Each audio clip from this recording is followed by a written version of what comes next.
자, 그런데 하나님께서 아이를 주겠다고 그래요. 주겠다고 그러는데 10년이 흘러도 약속한 그 약속이 이루어지지 않으니까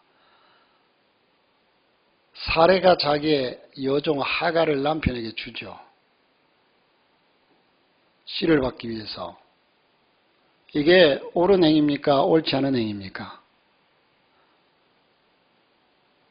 여러분 두말할 것도 없이 옳지 않은 행위죠. 그런데 결론부터 말씀드리면 그런데 또 아브라함이 허락하니라 그랬어요. 그걸 주니까 아브라함도 덥석 받았어요. 그래서 거기서 이스마엘을 낳아요.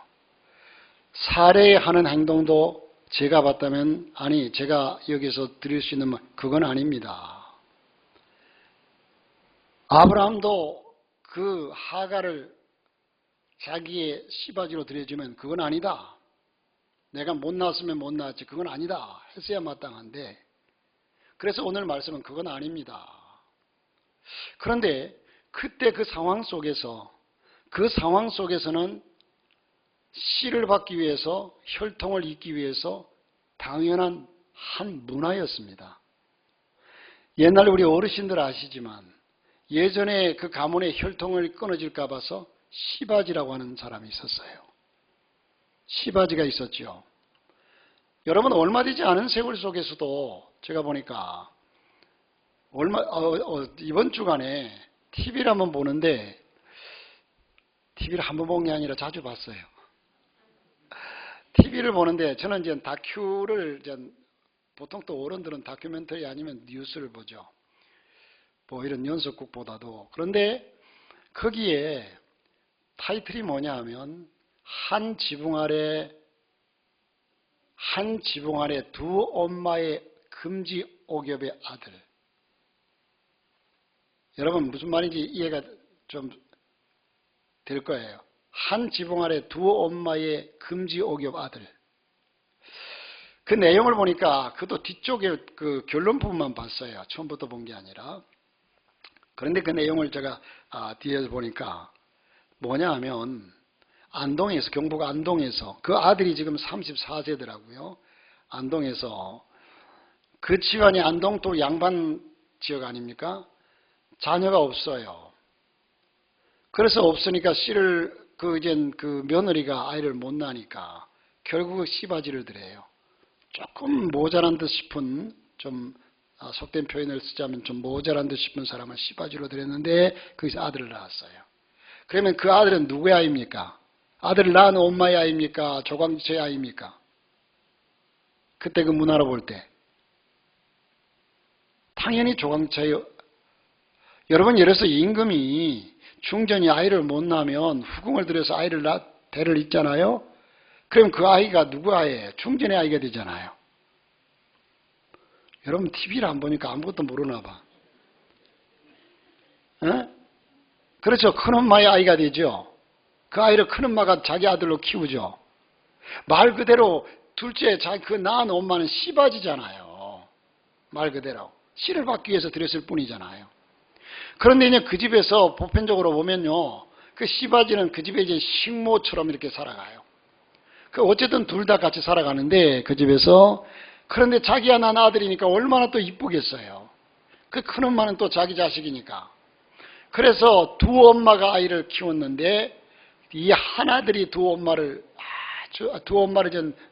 크고 나니까 잘 섬기더라고요. 그런데 그도 한때는 방탕하면서 어떻게 밖에만 나가면 아이들이 어떻게 너는 엄마가 둘이냐고 놀리니까 너무 속이 상해가지고 그냥 허랑방탕하게 살았대요. 그런데 고등학교로 다닐 때 3학년 때인가 담임선생님이 한번 상담을 하면서 하는 얘기가 너는 엄마의 사랑이 얼마나 큰 건데 다른 사람은 한 엄마의 사랑만 받아도 그 사랑이 너무너무 크고 놀라운데 너는 두 엄마의 사랑을 받지 않느냐. 그러니까 감사해라. 그래서 그 말이 자기 마음속에 새겨지면서 그래 나는 두 엄마의 사랑을 받으니까 더 큰 사랑을 받고 있어. 이래서 그때부터 정신을 차렸대요. 여러분 그러나 그 내용을 보면 오늘 하갈과 이젠 사레와 아브람도 그렇지만 여러분 결론은 이렇게 나왔지만 쉽게 우리는 그 얘기를 볼 수 있지만 구체적인 내용이 기록되어 있지 않아서 우리는 잘 모르지만 그러나 우리가 추정해 보건대 그 가정이 날마다 불화였지 않겠습니까? 여기도 한 장면이 나오잖아요. 하갈이 자기가 임신했다고 아이를 낳았다고 이제는 그냥 자기가 주인 행세해요. 그러니까 이 사례가 얼마나 기가 막히겠어요. 속이 상해가지고 남편에게 당신이 이거 좀 책임져라. 이러니까 언제 이 얘기에 덧붙인다면 언제 내가 하갈을 내게 달라고 했더냐. 당신이 줘놓고 당신 마음대로 해라. 그러니까 이젠 이 사례가 하갈을 박대하니까 이 하갈이 이스마엘과 집을 나가버리죠. 여러분 이것이 그때 그 상황과 처지와 상식선에 볼 때는 여러분 이것이 분명히 이 결론을 보면 우리가 잘못된 과정인데 그러나 그때 그 상황과 그 당시의 모든 문화를 보면요 이게 지극히 정상적이었어요. 그러니까 이 말씀의 결론은 오늘 우리 현실 속에서 우리가 지금 그리스도인으로서 마땅히 성경적으로 살아가야 될 우리들이 오늘 세상이라는 문화를 따라서 많은 사람들이 군중심리와 많은 사람들이 그 상식 속에서 나도 모르게 거기에 따라가면서 이것이 당연한 것인 줄 착각하고 살아가는 것이 너무나 많다는 거예요. 그건 아닙니다. 그건 아닙니다. 한 여자가 은행 가가지고 수표를 현금으로 바꾸려고 내놓으니까 은행 직원이 뭐라고 했겠어요?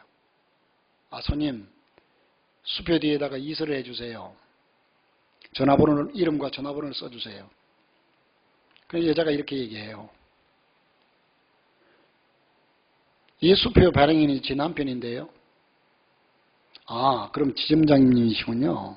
네, 그래도 쓰셔야 합니다. 직원이 이렇게 얘기한 그 여자가 알겠습니다 하고 그 수표 뒤에다가 뭐라고 쓴 줄 아세요? 여보, 나예요.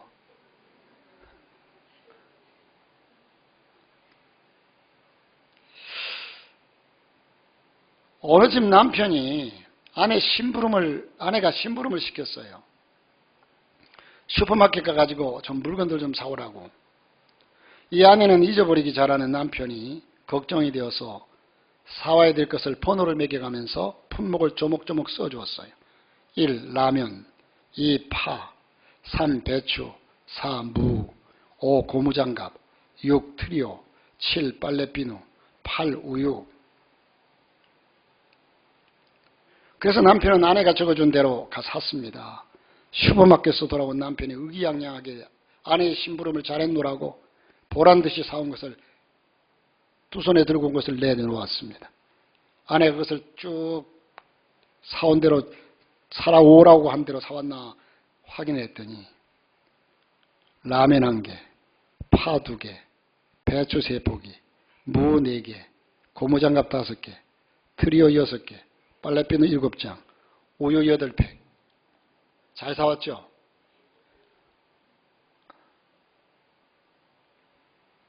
참 웃기는 부부의 모습입니다. 이들만큼 웃기는 부부의 모습은 오늘 성경의 아브라함과 사례의 얘기라고 보는데 그것도 모든 믿는 이들의 존경을 받는 믿음의 조상이로 불리는 아브라함 부부의 얘기입니다. 아브라함 부부는 고향 땅 갈대아 우르 지역에서 하나님 부름을 받았습니다. 그때 그들의 나이는 아브라함이 70세, 그의 아내는 65세, 10년의 차이가 났어요. 그들에게 자녀가 없었습니다.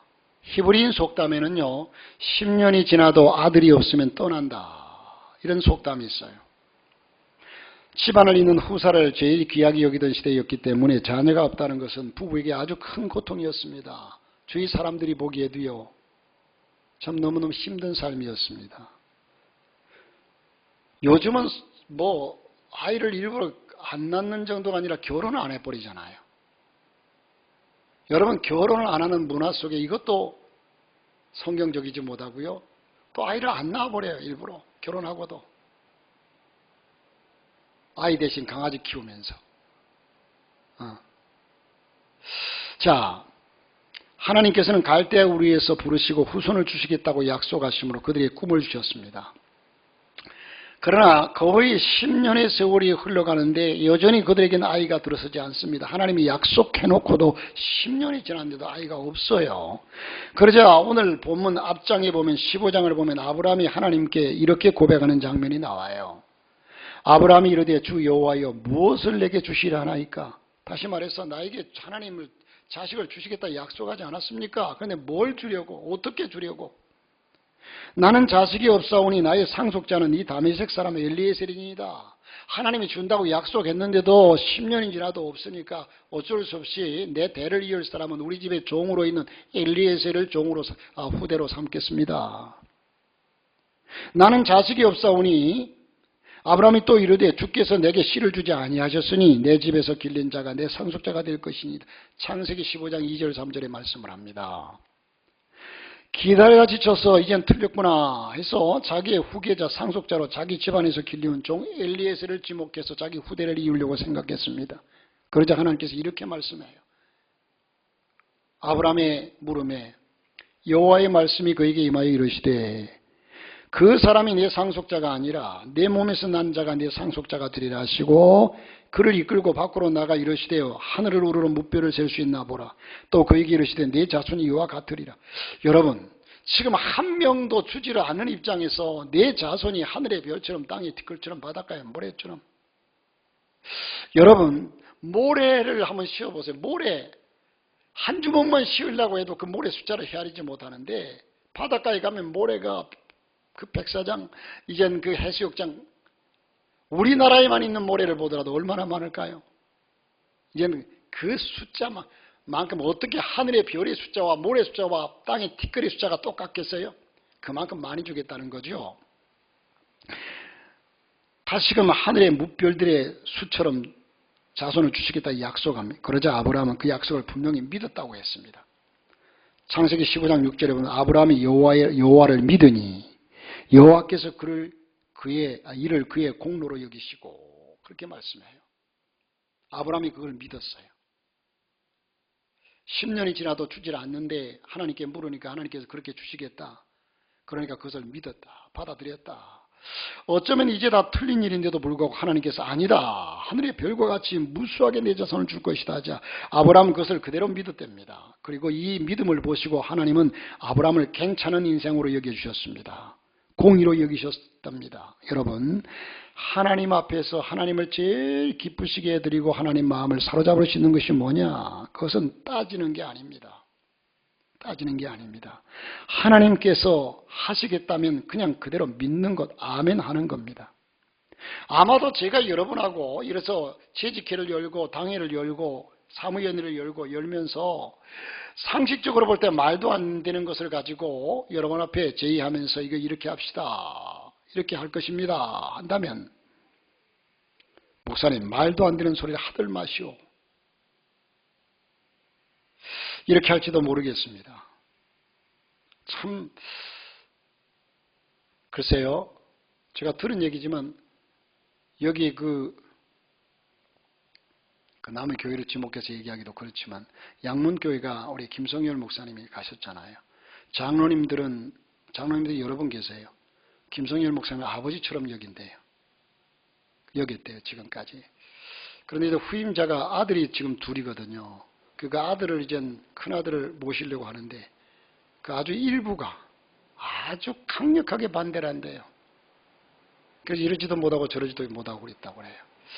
야, 참 목사님 계실 때 그렇게 은혜롭고 그렇게 좋은 정말로 아름다운 정말 목사 중에 목사인 목사님인데 그런데 교회가 거의 다 찬성하고 하는데 강력하게 반대하는 사람 뭘 기준으로 반대할까? 참 안타깝고 답답하더라고요. 여러분, 제가 여러분에게 교회적인 질서는 다시 말씀드리지만 제가 여러분에게 제시하는 것이 죄가 아니라면 성경적이 아니라면 그러면 그걸 따질 수 있죠. 따질 수가 없습니다. 다시 말해서 이게 죄라면 결론적으로 이건 죄다. 또 이건 성경적이 아니다. 성경 말씀에서 벗어난 것이다. 한다면 당연히 막아야죠. 그러나 그것이 아니라면 방법이란 것은 이런 방법도 있고 저런 방법도 있고 하기 때문에 질서를 따라서 아멘하고 순종하는 것이 믿음인 줄로 믿습니다. 할렐루야. 기도 많이 하고 하나님의 역사를 감당하겠다고 할 때는 참 따지고 하는 것 모든 것들이 자기 기준과 자기 입장에서 얘기하는 거거든요.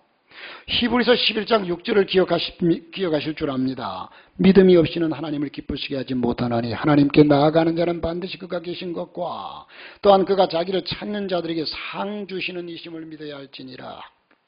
마가복음 9장 23절에도 말씀합니다. 예수께서 이르시되 할 수 있거든이 무슨 말이냐, 믿는 자에게는 능치 못할 일이 없느니라. 뭐가 문제입니까? 우리의 믿음이 부족합니다. 우리의 믿음이 결여되어 있는 겁니다. 하나님 앞에서 인정받으려면, 하나님을 기쁘시게 해드리고 복 받으려면 따지지 말고 믿어야 하는데, 좀 무식해 보이지만 그게 하나님 앞에서 인정받는 상책입니다. 하나님 앞에서는 무조건 아멘입니다. 할렐루야. 여러분, 마스크를 써서 소리가 안 들리는지 모르지만 우리가 아멘 하면 어떻게 된다고 그랬어요? 하나님께 영광이 되느니라. 할렐루야. 제가 아까 예배 시작하면서 느낀 것이, 기도를 하고 났는데도 내 기도가 너무 어려웠나? 내 기도가 너무 형편없었나? 아멘 소리가 안 나오니까. 이런 생각이 딱 들었거든요. 자, 우리가 아멘하여 하나님께 영광을 돌리게 되느니라. 자, 여러분, 하나님은 왜 그것을 믿는 아브라함을, 그 사실을 믿는 아브라함을 괜찮은 인생으로 여겼을까? 아마 하나님께서 보시기에도 그 제안이 지금 10년이 흘러도 자식이 없는 그 상황 속에서 아브라함이 하나님 뭘 주시려고 지금 이러고 계십니까? 하고 아브라함이 물었을 때 하나님께서 내가 내게 자손을 줄 텐데, 내가 하나님 지금까지 안 주는 거 보니까 내 종 엘리에셀을 내 후대로 삼겠습니다. 이럴 때 하나님께서 아브라함아, 그런 소리 말아라. 내가 내게 약속하지 않았느냐? 내 자손은 하늘의 별처럼 땅의 티끌처럼 바닷가의 모래처럼 내게 허락할 것이다. 지금 상황은 그렇지 않아요. 지나온 시간도 그렇지 않아요. 여건과 상식적으로 볼 때도 그렇지 않아요. 그런데도 아브라함이 그 말씀을 믿으니라고 그랬어요. 받아들였어요. 다시 말해서 하나님께서는 내가 저놈한테 이런 제안을 하고 지금 이런 상황 속에서 이렇게 얘기하면 저놈이 믿을까? 아마 이런 하나님의 생각도 있었을 거예요. 그런데 얘기를 하고 보니까 아브라함이 그 말을 믿으니라. 받아들이고 믿었어요. 믿으니까, 이 사실을 믿으니까 하나님께서는 여기에 감동하신 겁니다. 자, 여러분, 아브라함이 그걸 덜컥 받아들였습니다. 그러니 여기엔 하나님께서 다소 놀라신 어감이 들어있습니다. 그 놀라움은 곧 하나님의 아브라함에 대한 신뢰로 이어지는데, 여러분, 기왕 여러분이 믿음을 가지려면 하나님도 좀 놀라실 만한 믿음을 가지십시다. 할렐루야. 이 코로나로 인해 가지고 그냥 갈등하고 이래저래 하지 말고 좀 하나님 앞에 확실한 믿음을 가지고 하나님을 섬기시기를 주의 이름으로 축원합니다. 그래서 여러분, 아브라함이 마지막에 결국은 하나님께서 그 아들을 바치라고 할 때에 모리아산에서 바쳤잖아요. 그때 하나님은 정말로 감동하시고 아브라함을 믿음의 조상으로 삼으시고 복의 조상으로 삼으셨어요. 사람들이 다 비웃어도 반드시 그렇게 될 것이라 믿으시기 바랍니다.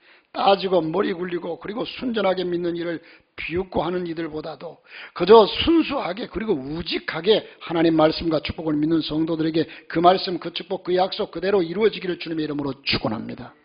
아브라함은 이런 믿음을 갖고 있었습니다. 하나님께서 공인받은 믿음을 갖고 있었습니다. 그런데 이상하게도 오늘 말씀에서 그 아브라함은 영 다른 면을 보여줍니다. 사례는 하나님의 약속을 믿고 기다리다가 지쳐버렸습니다.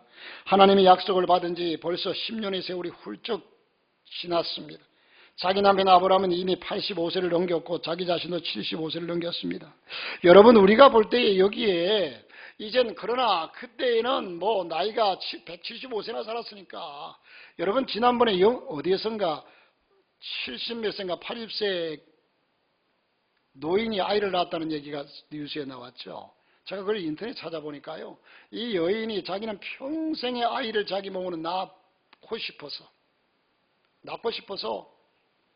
이젠 그렇게 소원이었는데 계속 하다 실패하고 했는데 결국은 그 몸에 자기가 건강하니까요, 이젠 수정시킨 정자와 난자를 체외해서 수정시켜가지고 자기 것도 아니고 나이 드니까 자기 게 없죠. 시킨 것을 그 몸속에 집어넣어서 그 몸에서 자라나게 해가지고 탄생시켰어요. 제가 찾아보니까 그래요. 아니 70세 80세가 되고 이제 여자의 몸으로서는 폐경기가 오고 했는데 어떻게 아이를 생산할 수 있을까? 그런데 여기에 이 사례도 보면 우리는 젊었으니까 그런데 성경적으로 사례 자신으로서는 아이를 낳을 수 없다는 사실을 성경에서 말해주고 있어요. 이미 사례의 몸에 폐경기가 왔고 생리가 끊어졌다고 말씀하지 않습니까? 그런데 무슨 아이를 낳아요?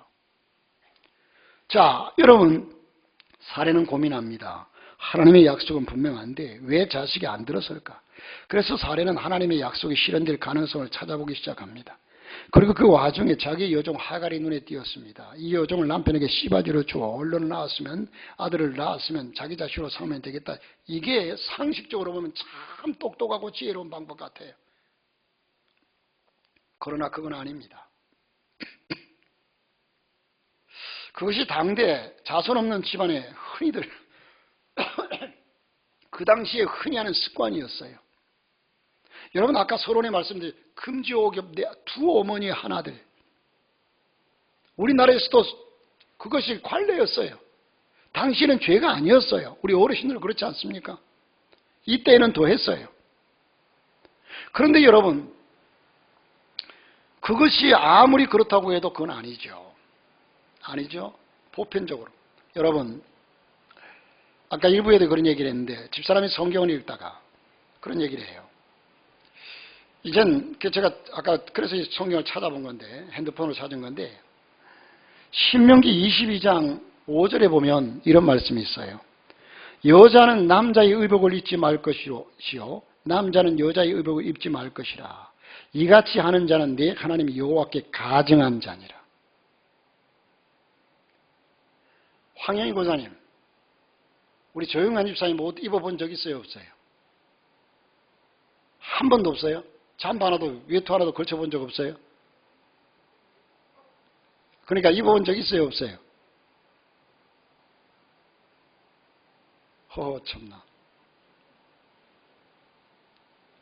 입어본 적 있어요? 없어요? 있는 것 같아요? 없는 것 같아요? 뭐 외투 하나라도 추우니까 밖에 나갈 때 그냥 한 번도 없는 것 같아요? 가증한 자가 아니네. 겉옷은 입어봤어요? 그건 가증한 자예요. 남자의 옷을 왜 입어? 성경이 그랬는데. 딴 분들은 남편 옷 한번 걸쳐본 적 있어요? 없어요? 밖에 나갈 때? 한 번도 없어요? 고사님은 작으니까 못 입었겠지. 자, 여러분, 있을 수도 있고 없을 수도 있어요. 그러면 이거 입으면 죄입니까? 죄가 아닙니까? 예? 죄는 아니에요. 여기 그 가증한 자가 죄가 아니에요? 아주 가증한 자라고 그랬는데 잘못한 겁니까? 잘된 겁니까? 그런데 이 뜻을요 저는 이렇게 받아들였거든요. 요즘에 그 흔히 유니섹스라고 그러죠. 그냥 남녀 구분이 안 되게끔 머리도 그냥 뒤에서 보면 제가 남자인지 여자인지 옷 입는 것도 보면 남자인지 여자인지 분명히 구분하라 하는 의미로서만 받아들였는데 얼마 전에 집사람이 성경을 보다가 저한테 그렇게 물어. 이 뜻이 지금 성차별하지 말라는 그런 의미와 너무 흡사하다. 다시 말해서 요즘 남자가 여자 되는 것, 여자가 남자 되는 것 이걸 차별하지 말라는 거잖아요. 이걸 법으로 제정하려고 하는 거잖아요. 그런데 오늘 이 시대에 성경이 기록된 그때가 언제인데 오늘 이 시대에 이런 일이 어떻게 있을 줄 알고 성경이 이렇게 기록했을까? 남자가 여자 되지 말아라. 여자가 남자 되지 말아라. 너무 당연한 얘기인데 저는 그 얘기를 듣고 충격적이었어요. 사실. 이야, 남자가 여자 몸으로 되려고 그러고 여자가 남자 몸을 되려고. 여자 옷 입으려면 여자 몸이 돼야지. 남자 옷 입으려면 남자 몸이 돼야 하고. 여러분 지금 그런데 그것을 세상에서는 인정해 주자는 거예요. 모르긴 해도 이 세대가 앞으로 10년, 20년, 몇십 년 지나면 자연스러울 거예요. 그러나 여러분 그건 아닙니다. 아무리 세대가 인정하고 그것이 상식화되고 그것이 관료화되어도 문화가 되어도 성경이 그래서 세상이 점점 세상과 빗나가고 있어요. 그건 아닙니다. 예전에 그 개그맨들이 그건 아니지 않아, 그건 아니지 않아.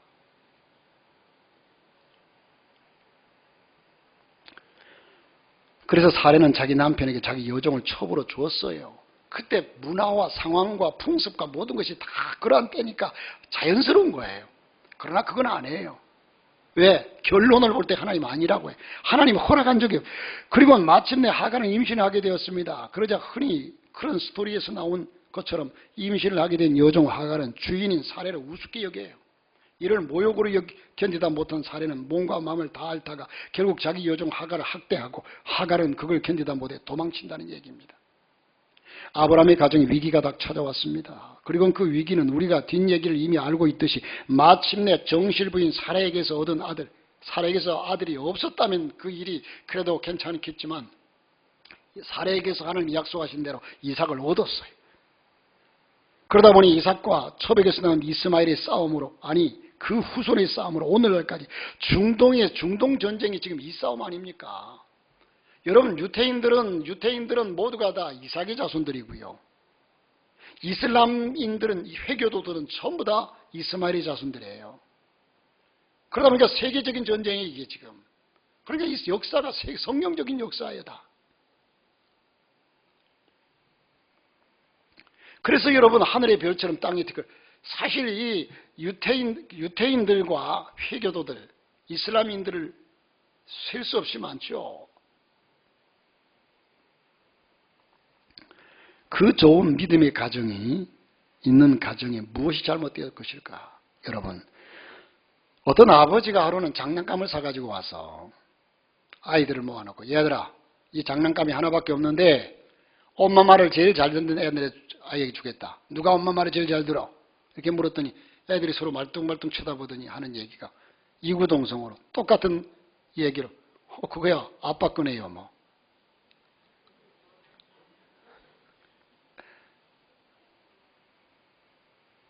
여러분, 믿음의 조상 아브라함, 하나님을 감탄시켰던 그 좋은 믿음의 사람, 그 아브라함도 결국 누구에게 무릎을 꿇습니까? 마누라 부인에게 넘어갑니다. 여기서는 여자 부인을 얘기해서 죄송하지만 남자 부부를 누구를 지금 폄하시키는 것이 아니고요. 사례의 그릇된 제안에 아브라함은 거절했다는 말이 없습니다. 아브라함 똑같죠? 여러분, 하와가 잘못했지요. 그렇죠? 그런데 이제는 하와가 따와가지고 아브라함에게 줬어요. 아브라함도 먹었어요. 하나님이 똑같은 벌을 내렸어요? 아니면 더 큰 벌을 내렸어요? 똑같이 취급했어요. 네 놈이나 똑같은 놈이다. 여기에 여러분 사례가 하갈을 주면 아니야, 이건 아니야, 하나님이 약속하신 것이 있어 하고 내리쳤어야 마땅한 사람이 아브라함이에요. 그런데 아브라함이 뭐라고 얘기합니까? 아브라함의 사례의 말을 들으니라고 그래요. 하갈을 받아들였어요. 마땅히 아브라함은 그런 부인의 제안에 대한 기도부터 했어야 했는데 하나님 지금 상황이 이렇게 됐는데 어떻게 하면 좋습니까? 그러면 하나님이 대답했겠죠. 그런데 그렇지 않았어요. 이 장면에서 아브라함이 기도했다는 기록이 없습니다. 여러분 매사에 기도하시기 바랍니다. 내 생각에 이게 옳은 거라고 결정하고 행동하지 말고. 제가 아까도 그런 얘기를 했습니다만은요. 이젠 어제 그젠가 우리 김한구 목사님이 전화가 왔어요. 전화가 와가지고 그 뒤에 뭐 창고 같은 걸 하나 짓는데 그라인더가 있는데 이 그라인더 핸드 그라인더 있죠? 그라인더 이 쇠도 자르고 하는 이게 갑자기 켜지질 않더래요. 쓰다가 말고. 그래서 켜지지 않아서 뭐 장로님 해봐도 안 켜지고 집사님 해도 안 켜지고 그래서 서로 안 켜진다고 그러니까 목사님이 이거 기도해봤어요? 여러분 그라인더를 쓰다가 이게 안 켜지면 기도해야 됩니까? 기도해야 될 일입니까? 기도하지 않아야 될 일입니까?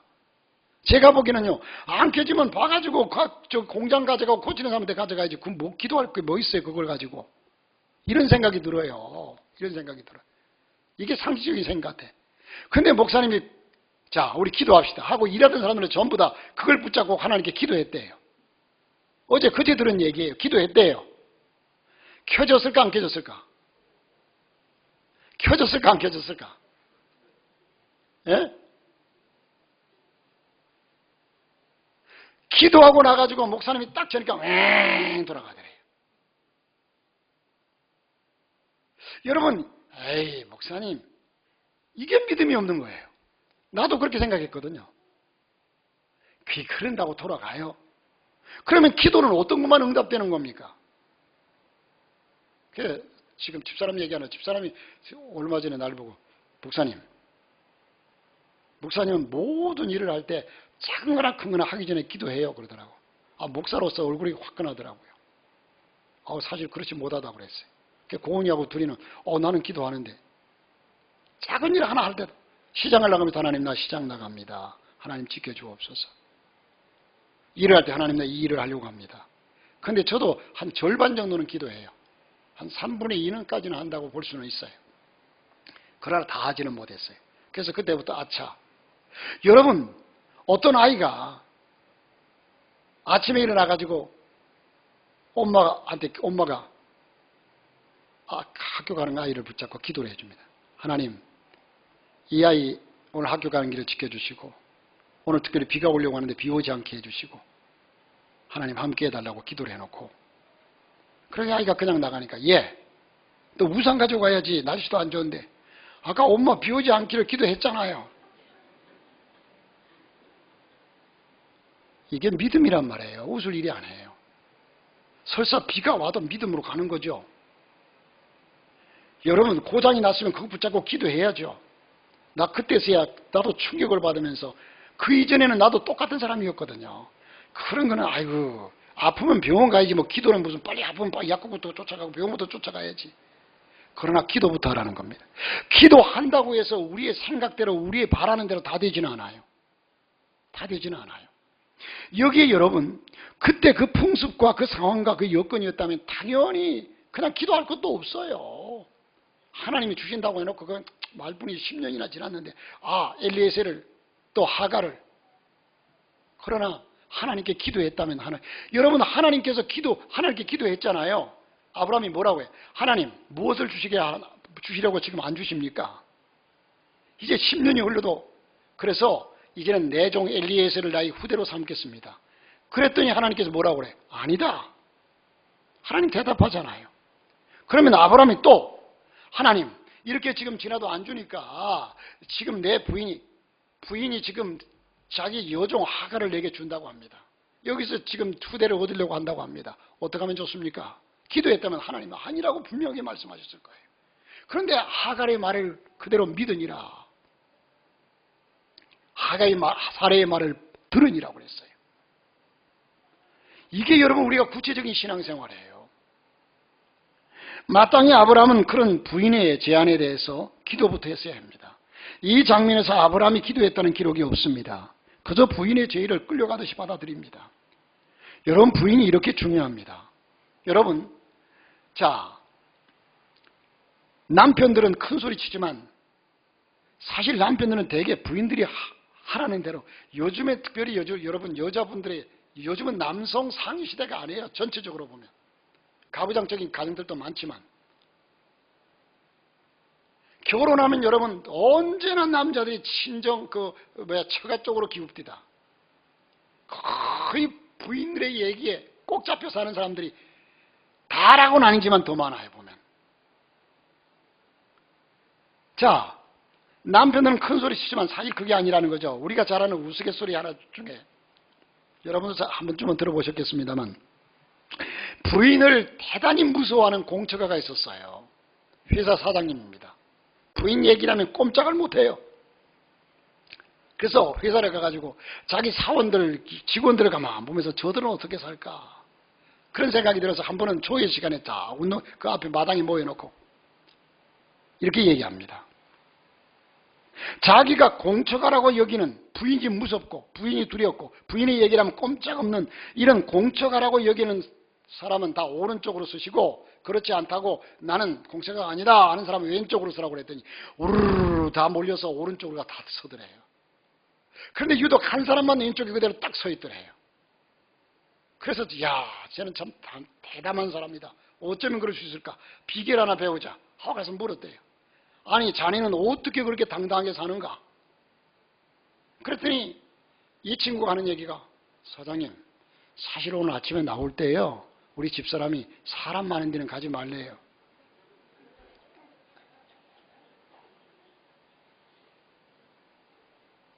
역시 공처가죠. 교회에서도 대개의 경우 남자들이 주장하고 행동하는 것을 살펴보면요. 사실 목사들도 그래요. 어떤 교회들 얘기 들으면 목사님이 당회해가지고 결정한 내용이 방에만 들어갔다 오면 달라진대. 장로님 그게 아닙니다 하고 달라진대. 부인 얘기 듣고. 장로님들도 결정한 것을 집에 가가지고 권사님들이 아니라고 그러면 또 그걸 뒤집어 버려요. 그런 교회들이 있다는 거죠. 우리야 그렇지 않지만. 자, 우리는 교회 안에서 남편이나 아내나 서로 믿음을 세워주는 사람들이 되시기를 바랍니다. 할렐루야. 자기 욕망이 얼마나 강했던지 사례는 씨바지를 이용하죠. 물론 그것은 당대 사람들이 당연시 여기던 풍습이요 가치관이기도 했습니다. 분명한 것은 하나님께서 그걸 허용하신 것은 아니라는 겁니다. 그러므로 앞으로도 여러분 우리가 세대가 보편화되는 세상이 되어도 쉬운 예로서 차별금지법이 보편화되어도 성경에서 아닌 것은 아닙니다. 성경에서 아닌 것은 비신앙적인 행위였습니다. 그럼에도 아브라함은 단 한마디가 없습니다. 부부는 신앙적인 것을 서로 격려하고 붙들어주고 하나님께 잘 짝지어주신 겁니다. 서로 타락하고 범죄하고 교만해지고 고집 부리는데 일조하라고 짝지어주신 것이 아닙니다. 부부는 살다 보면 서로 얼굴까지 닮습니다. 그만큼 서로에게 절대적인 영향을 끼치고 살고 있다는 거죠.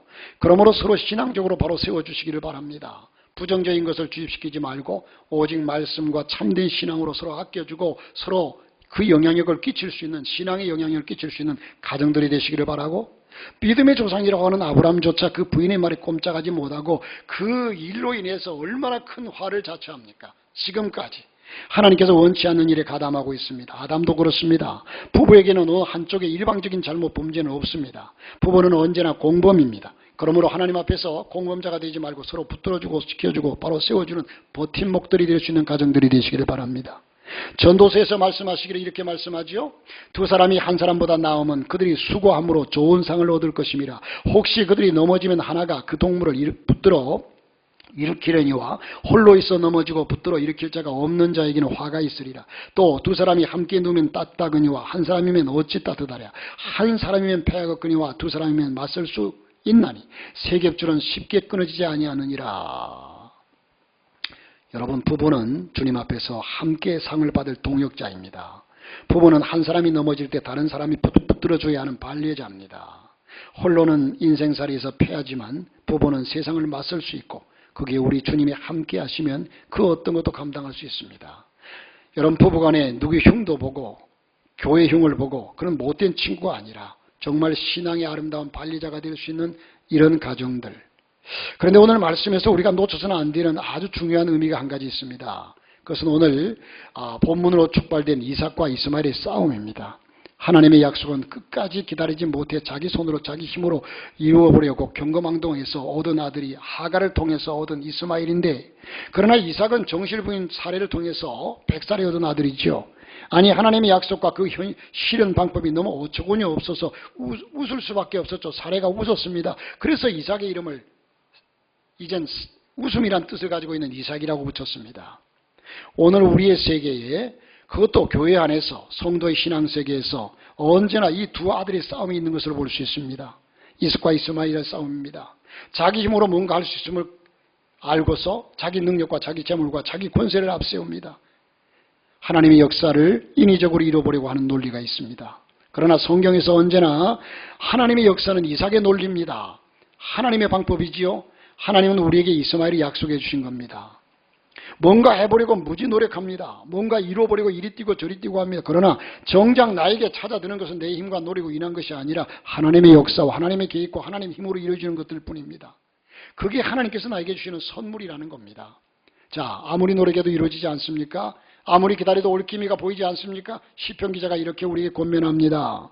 나의 영혼아 잠잠히 하나님만 바라미요 나의 구원이 그에게서 나오는도다. 오직 그만이 나의 반석이시오 나의 고리시오 나의 요새이시니 내가 크게 흔들리지 아니하리로다. 나의 영혼아 잠잠히 하나님만 바라라. 물은 나의 소망이 그로부터 나오는도다. 오직 그만이 나의 반석이시오 나의 구원이시오 나의 요새이시니 내가 흔들리지 아니하리로다. 나의 구원과 영광이 하나님께 있으며 내 힘의 반석과 피난처도 하나님께 있도다.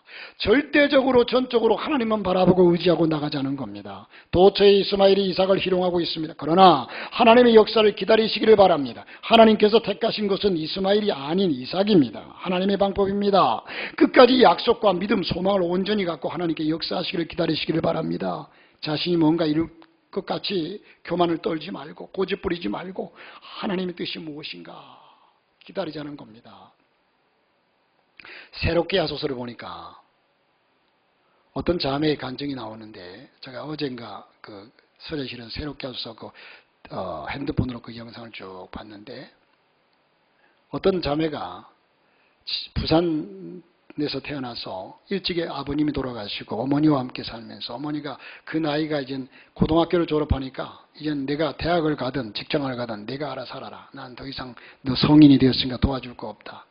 그래서 그가 이제 어렵게 알바를 해가면서 서울에 와가지고 대학을 갔어요. 아니 부산에서 대학을 갔어요. 대학을 갔는데 대학 다니면서 한 남자를 만났어요.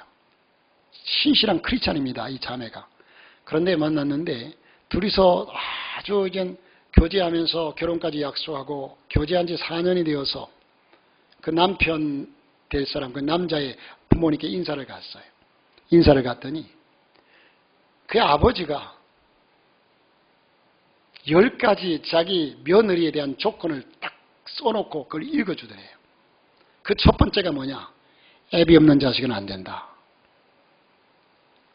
두 번째로 대학도 그때 당시에 부산에서 부산대학이 최고인데 부산대학 이상을 나와야 된다. 이러면서 쭉 조건을 썼는데 자기는 맞는 게 하나도 없더래요. 쫓겨나다시피 나왔대요. 그래도 두 사람은 잊을 수가 없어 서로 교제를 하는데 하나님께 원망도 했대요. 혼자 울면서. 그런데 몇 년이 지나서 그 남자가 부모님끼리 한번 만나자고 한대요. 자기 그 남자 집에서. 남자가 그렇게 조건을 제시했던 아버지가 부모님을 한번 만나자고. 그래서 이제 마음이 열린 줄 알고 엄마를 얘기를 해가 엄마를 보냈대요. 엄마를 보냈더니 다짜고짜 하는 얘기가 당신 돈 얼마나 벌어놨길래 그 아들이 이제 의사입니다. 그런데 당신 돈 얼마나 벌어놨기에 우리 아들 의사를 데려갈래 저기 사위를 삼으려고 하느냐 하면서 면박을 주더래요. 그 상처를 받고서 어머니가 울면서 나왔어요. 이 사실을 한 딸이 기가 막히죠. 나는 상처받는 건 괜찮지만 우리 엄마까지 더 이상 할 수 없다 해서 결국은 헤어졌대요. 그러면서 자기가 그런 자존감이 무너지는데 나는 이 땅에서 참 보잘것없는 존재다. 죽으려고 몇 번씩이나 시도를 했대요. 자살하려고. 그런데도 신앙이 있어서 그 믿음이 한낱 신앙이 자기를 붙잡아주고 그 믿음으로 기도했는데 그가 이제 성악을 전공하고 이제 작곡도 하고 하는데 그래서 돈을 조금씩 모아가지고 지금까지 그 쓰던 것은 키보드 조그만 거 딱 책상에 올라가는 그걸 가지고 그 이상의 음은 자기 머릿속으로 상상해가지고 이렇게 작곡을 했대요. 그런데 키보드 하나를 장만하고 싶어서 인터넷에 뒤지다 보니까 중고 이제 키보드가 하나 나왔어요. 쓸만한 게. 그래서 그것을 이제 겨우 돈 조금 모아가지고 그걸 사는데 인터넷에서 샀는데 그걸 가져올 수 있는 또 차가 없어요. 그런데 마침 그분이 자기가 갖다 주겠다고 그러네. 그래서 이분이 가져왔어요. 가져와가지고 쭉 그냥 이거 혹시 고장난지도 모르고 하니까 내가 설치해가지고 점검해 주겠다고 하면서 딱 설치해가지고 점검을 해주고 이렇게 다 해주더래요. 그래서 같이 차를 마시면서 얘기했는데 그분이 자기 신랑이 된 거예요. 그분이 누구냐 하면 대장금의 감독이 누구죠? 또 잊어버렸네요. 무슨 훈인데? 이병훈. 자기 시아버지가 이병훈 씨예요. 다시 만난. 그러면 그 시아버지가 너는 찾고 찾던 내 며느리 중에 며느리다. 그렇게 사랑을 받는데요. 그러니까 하나님께서 그래서 그걸 가만 보면서 하나님의 역사와 하나님의 섭리는 딴 데 있다는 거죠. 자기가 우겨가지고 그 의사 며느리로 들어갔다면 얼마나 고통을 당하고 지금까지 그 시아버지 시어머니 밑에서 돈 있는 또 남편이 이랬을까 싶은데 지금은 남편이나 시아버지 시어머니가 그렇게 잘해준대요. 너는 찾고 찾던 중에 뼈 중에 뼈요 살 중에 살이로다. 여러분도 우리의 삶을 그러나 그 과정을 겪을 때는 얼마나 큰 고통이었습니까? 얼마나 큰 쓰라림이었습니까? 하나님의 뜻을 바라보고 묵묵히 하나님만 바라볼 수 있기를 주님의 이름으로 축원합니다.